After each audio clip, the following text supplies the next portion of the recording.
congratulations to Amy Adams Strunk, because as much as the Minnesota Vikings are getting just absolutely drugged through the mud for letting 14-win quarterback Sam Darnold leave to go to the Seahawks and win the Super Bowl, Amy Adams Strunk would have taken it far, far, far tougher than Minnesota has, because when Minnesota dumped on Darnold, a lot of people thought, well, he's not very good, so okay, that makes sense.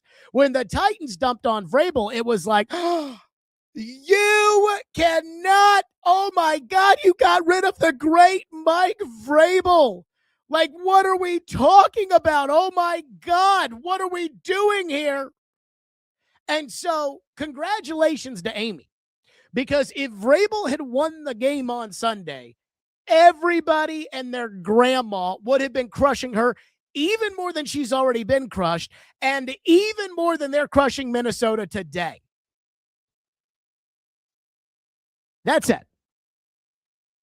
I don't know who really expected Vrabel to win that game. And in the end, it was obvious that Seattle was just a much better team than New England. Now, let me say this for me. I did not want Vrabel to win the game, because I knew if Vrabel won the game, there would be a lot of people that would have been like, what do you think now, Jared? And, I root for my opinions and my takes the way that I was rooting for Sam Darnold and against Mike Vrabel, because I think Vrabel's a good coach. I don't think Vrabel's that good of a coach. But there was a part of me that wanted Vrabel and the Patriots to win, because as much as I enjoy being right, and as much as I defend my opinions and everything else, if the Patriots had won, I would have gotten so many first-time viewers of this program that saw me in Boston, that would have jumped into the YouTube chat, that would have loved to have been like, what do you think of the great Mike Vrabel now, Jared?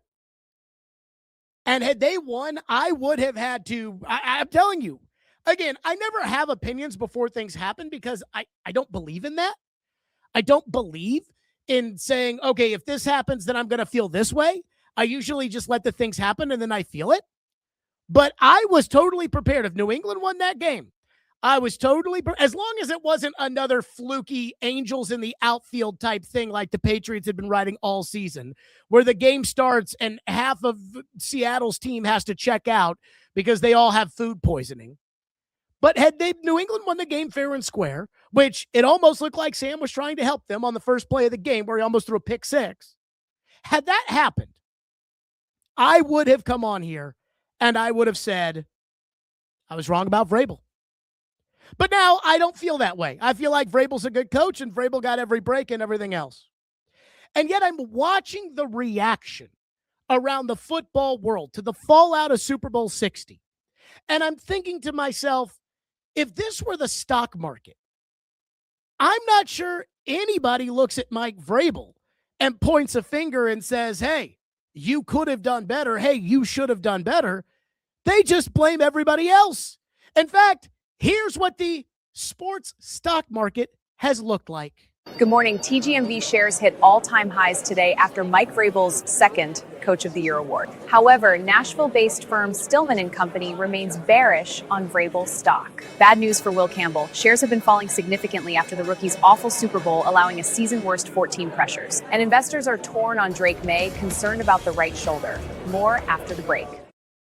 Okay, so the fallout from the Super Bowl has been Vrabel stock still trading at an all-time high. Nobody looks at him and says, hey, Vrabel kind of fucked up maybe by drafting a guard with the 4th overall pick. But instead, everybody's dumping on Will Campbell, who always had short arms. I watched Will Campbell play the Titans, and I thought, Will Campbell looks like a guard. And you know how I felt about the whole Skoronski thing? I was like, at least try him at tackle and see if he can play tackle. And if he can't play tackle, move him to guard. And Vrabel was completely unwilling to do that. But with Campbell, I watched him play the Titans earlier in the year, and I'm like, that looks like a guard out there. And so, nope, it's just, Will Campbell, he sucks. And now with Drake May, it's, was Drake May's shoulder bad? Was Drake May overrated? Was Drake May? And again, none of the talk about the Super Bowl's on Vrabel. In fact, a lot of the talk is just, this was the beginning, And it's onward and upward for the New England Patriots from here. And let me just say this. I don't know what's going to happen in the future. I don't. I'm not trying to act like I know what's going to happen in the future, although sometimes I feel pretty good about my own predictions, about my own analysis. But I'm not a fortune teller. And the NFL, I always tell people, it's not linear. So Vrabel gets to the Super Bowl in year one in New England. And I'm just kind of seeing what people are saying in New England. And there's this one guy, Andrew Callahan, who I think covers the team for the Boston Herald, but he's also got a show. And on his show, he was like, it's not crazy to think that the Patriots won't be back in the Super Bowl. And I'm like, I'm not saying it's crazy to think they'll be back in the Super Bowl, but it's hard for me to envision that the Patriots are ever going to have this easy of a road. But this is what happens when Tom Brady warps everybody's brain in an entire region of the country to where they think, oh, we've got the next Tom Brady at quarterback and we've got the next Bill Belichick at coach. And so we're just going to go back to the Super Bowl every year. And I'm like, man, let me tell you something. I went to the Super Bowl at the old Georgia Dome in 2000. The 99 Titans, 99 Rams. The Titans lost by 1 yard. And I knew the Titans were going to be back. In fact, the next season, the Titans were even better. And they lost in the divisional round. The Titans got to an AFC championship game. And they fumbled the ball a couple of times and lost to the Raiders. The Titans got to the divisional round of the playoffs with the MVP at quarterback and couldn't beat Brady and Belichick in New England when it was minus 13 degrees outside. And that was the end of that Titans run. It's not linear. Let's go back to Vrabel's history here in Tennessee. In 2019, the Titans went to the AFC title game. I was talking with TD today, and I said, I don't know if this is a hot take or not, but I actually think Mike Vrabel did a better job coaching in 2019 than he did this year with the Patriots. Now, people will say, well, Jared, the 2018 Titans won 9 games. The 2019 Titans won 9 games. And yes, they went to the AFC title game, but this Patriot team won 4 games last year, and they went to the Super Bowl this year. Well, if the Titans had gotten to play Jarrett Stidham in the AFC championship game instead of Patrick Mahomes, they would have gone to the Super Bowl. In fact, if you go back to 2019, the AFC South was good. The Texans won the division. They got to the division round of the playoffs. Deshaun Watson was at quarterback. They were very good. Now, that being said, they did get a little luck. The best amount of luck Vrabel got in 2019 with the Titans was Andrew Luck retiring before the season. That was the luck they got. The luck they got this year, unbelievably easy schedule, an entire division that fired their coaches. They played one good team pretty much the entire season, Buffalo, and they went 1-1 against them. No offensive line for the Chargers. C.J. Stroud sucks for some reason, and Jarrett Stidham in the AFC title game. I would argue beating Brady and Belichick in New England, beating league MVP Lamar Jackson in Baltimore, and the defensive game plan that Dean Pease had in that game, I think was incredible for Lamar Jackson.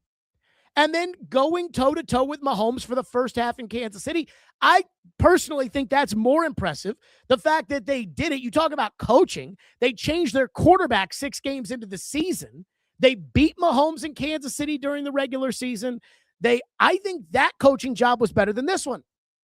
But it's not like in 2019, the Titans went to the AFC Championship game and had that foundation in place. Tannehill, Henry, A.J. Brown, the offensive line. And it's not like the next year they just picked up where they left off.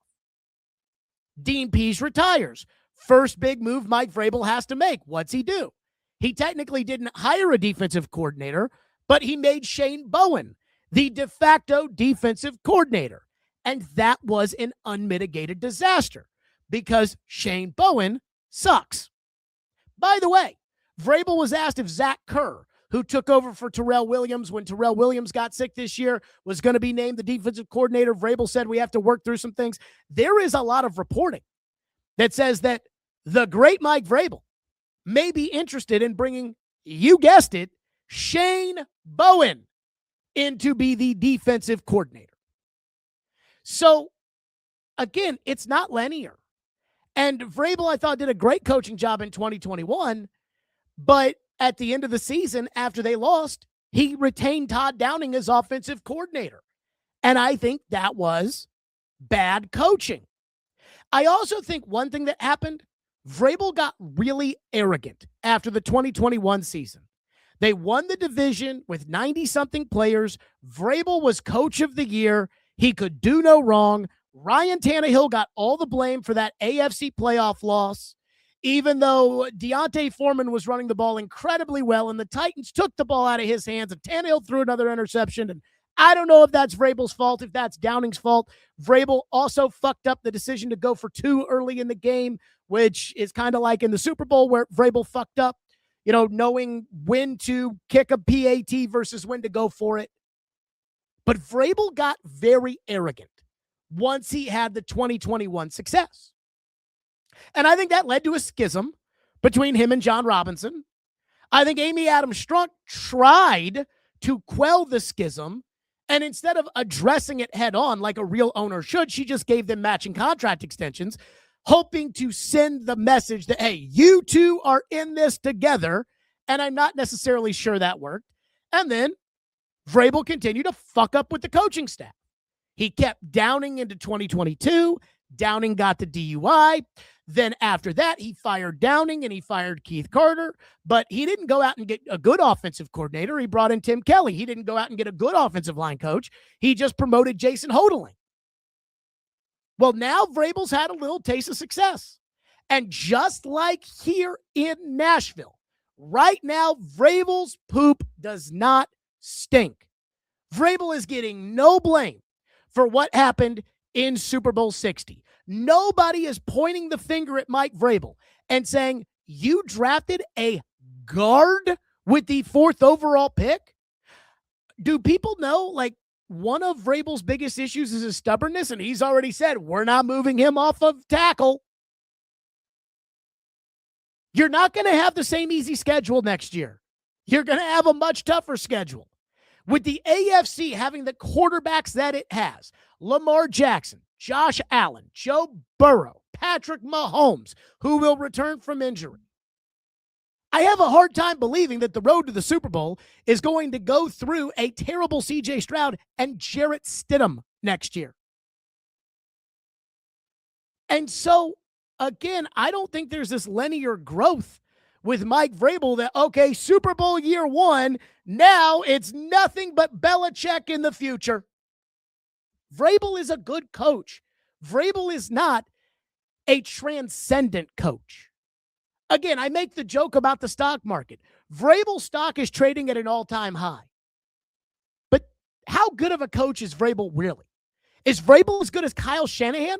Kyle Shanahan loses every player to injury during the course of the year. This year, Fred Warner, Nick Bosa, Brandon Ayuk got hurt and then went off the reservation, and he still ends up in the divisional round of the playoffs. This is a guy, Kyle Shanahan got to the Super Bowl with Jimmy Garoppolo at quarterback. Vrabel is not as good of a coach as Kyle Shanahan. He's not as good of a coach as Andy Reid. He's not as good of a coach as Sean McVay. Again, it's the bro in him. It's the personality. And for some reason, he gets a pass. Titans lose to the Bengals in the playoffs. It's all Ryan Tannehill's fault. 0% to Mike Vrabel. Titans go 7-10 in 2022, lose 7 games in a row at the end of the year, and it is 100% John Robinson's fault for trading A.J. Brown and is 0% Mike Vrabel's fault, even though they were 7-3 to start the season without A.J. Brown. Vrabel could not replace Arthur Smith. Vrabel struggled to replace Dean Pease. Don't even get me started on Craig Aukerman. I just struggled to think that Vrabel is going to prove himself as the best coach in the league, which is how everybody interprets him right now. And so, again, I look at the expectations in New England. And I know technically Vrabel's not the guy to follow the guy. Gerard Mayo coached for a year, but that might as well be a blip on the radar. Mike Vrabel's replacing the guy. Mike Vrabel has replaced Bill Belichick.